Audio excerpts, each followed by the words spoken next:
दिल्ली में बीजेपी की विजय पर मंत्रणा।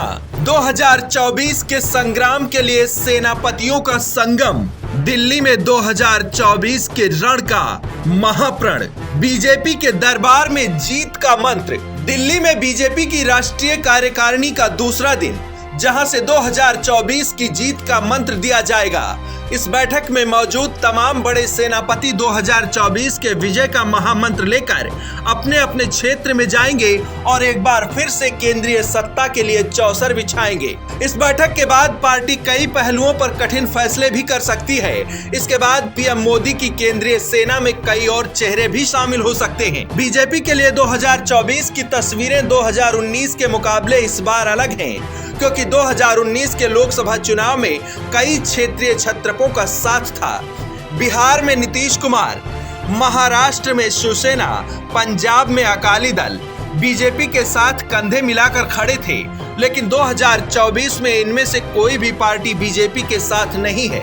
ऐसे में सवाल यह है कि क्या बीजेपी इस डैमेज को भरने के लिए कुछ करेगी?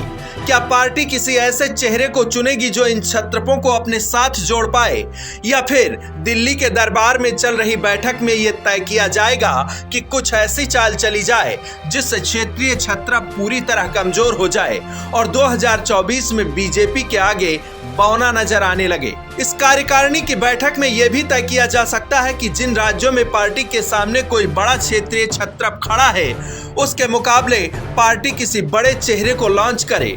साथ ही पार्टी के रडार पर विपक्षी एकता भी रह सकती है, जिसमें राज्यों में बीजेपी के खिलाफ खड़े बड़े सियासी चेहरे अकेले दम पर चुनाव लड़ें और अगर एकजुटता भी हो तो साथ बिना कांग्रेस का हो।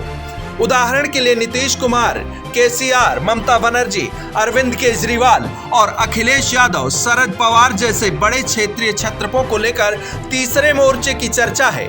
सवाल यह है कि क्या नीतीश कुमार के चेहरे में वो चमक है जो ममता नीतीश कुमार, ममता केजरीवाल, अखिलेश केजरीवाल और केसीआर केजरीवाल को एकजुट कर सकता है? इन सवालों के बीच 2024 के लिए जो राजनीति है उस पर भी ध्यान देना होगा। दरअसल राज्यों की चुनौती के लिए बीजेपी कोर कमेटी की तरफ से लोकसभा के संग्राम में इस बार भी मुद्दा राष्ट्रीयता और हिंदुत्व ही होने वाला है।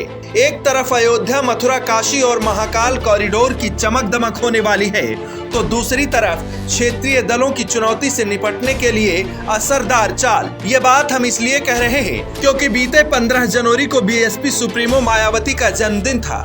जन्मदिन के मौके पर मायावती ने करीब 40 मिनट का प्रेस कॉन्फ्रेंस किया, जहां उन्होंने पूरे प्रेस कॉन्फ्रेंस के दौरान चर्चा बीएसपी के बेस वोट बैंक को लेकर की। लेकिन ब्राह्मण वोट बैंक को साध कर सत्ता में आई मायावती ने एक बार फिर ब्राह्मणों की चर्चा नहीं की। मायावती ने सिर्फ उसी फॉर्मूले पर जोर दिया जिसकी बुनियाद पर कभी काशीराम ने पार्टी खड़ी की थी।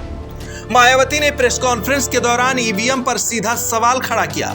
उन्होंने जीरो के करीब पहुंच चुकी पार्टी की इस दुर्गति के लिए ईवीएम पर दोष मढ़ा, जहां सीधे ऐलान करते हुए मायावती ने यह भी कहा कि बैलेट पेपर से चुनाव हो जाए तो दूध का दूध और पानी का पानी हो जाएगा। यानी मायावती फुल कॉन्फिडेंस में है कि दलित और पिछड़े अभी पूरी तरह बीएसपी के साथ मजबूती से खड़े हैं। इसके सियासी मायने भी हो सकते हैं।